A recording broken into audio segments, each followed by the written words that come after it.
Bisogna dare valore al viaggio. Questo viaggio è stato intrapreso l'anno scorso con Salvatore Mecca. Siamo andati nei luoghi di Celestino V. Adesso andiamo a concluderlo scoprendo Bonifacio VIII, il suo persecutore, e andando a vedere anche i luoghi di San Benedetto a Subiaco. Naturalmente il tempo ci è avverso e l'acqua ci accompagna per tutto il viaggio.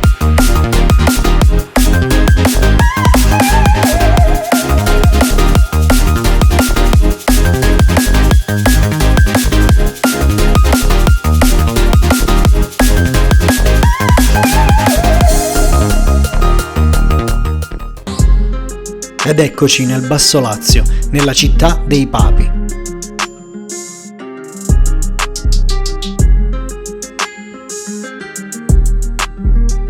E siamo arrivati ad Anagni, la roccaforte della famiglia Caetani, che ha avuto come suo più grande esponente Bonifacio VIII. Anagni è famosa per aver dato i natali a 4 papi diversi. Antonio, ti voglio parlare della storia dello schiaffo di Anagni.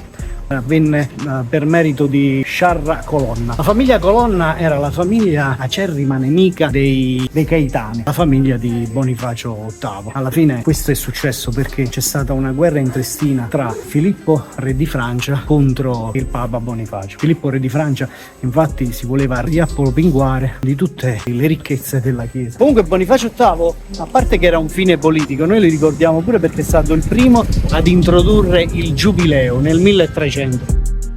La cattedrale di Anagni è simbolo della potenza della Chiesa, ma ciò che ci colpisce di più è la sua parte interrata, la cripta di San Magno, scrigno delle reliquie dei santi, con le pareti finemente decorate.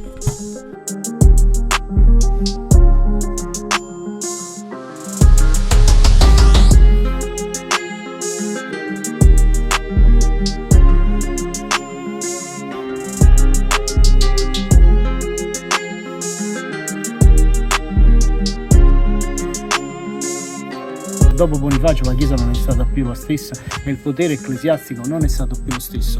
I papi dopo di lui sono stati spostati ad Avignone sotto l'egida di Filippo il Bello. Cioè, da quando siamo partiti abbiamo fatto un viaggio sotto l'acqua, ti rendi conto? Siamo arrivati a Fumone, questo è il borgo medievale di Fumone. Deve fare il pubblico, devi iscriversi al canale, segui Nico Zaccagnino su YouTube. Sopra YouTube. Si chiama Fumone perché non perché si fuma. I truoni. No, perché praticamente si facevano dei segnali di fumo per avvisare che il nemico stava arrivando. Perché il posto è in alto. Esatto, perché siamo in alto e siamo in coda.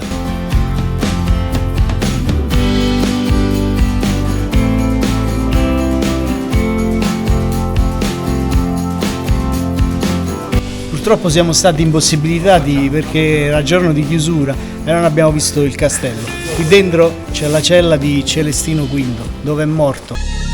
Ci dirigiamo ora verso il Sacro Speco a Subiaco, luogo di culto e ristoro per l'anima.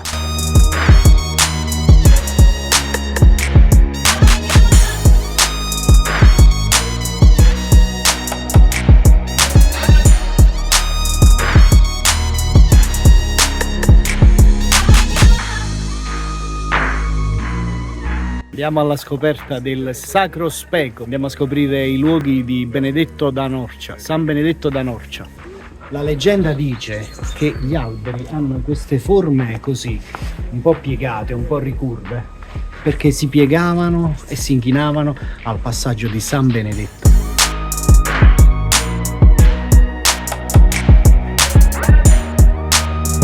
Antonio, ma tu la sai qual era la regola di San Benedetto? Certo. Ora e lavora.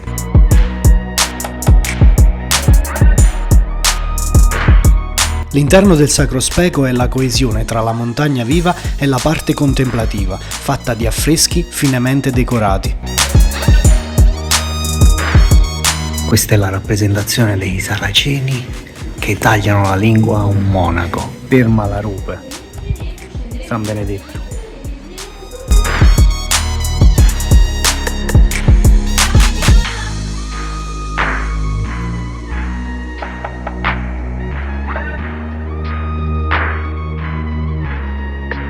All'interno del monastero abbiamo visto un sacco di affreschi che raccontavano la storia di San Benedetto. E praticamente sono come i moderni fumetti per noi oggi. Questo è un luogo dell'anima, Antonio, e sono felice di averlo visto con te. Dammi un bacino. Guarda dove siamo.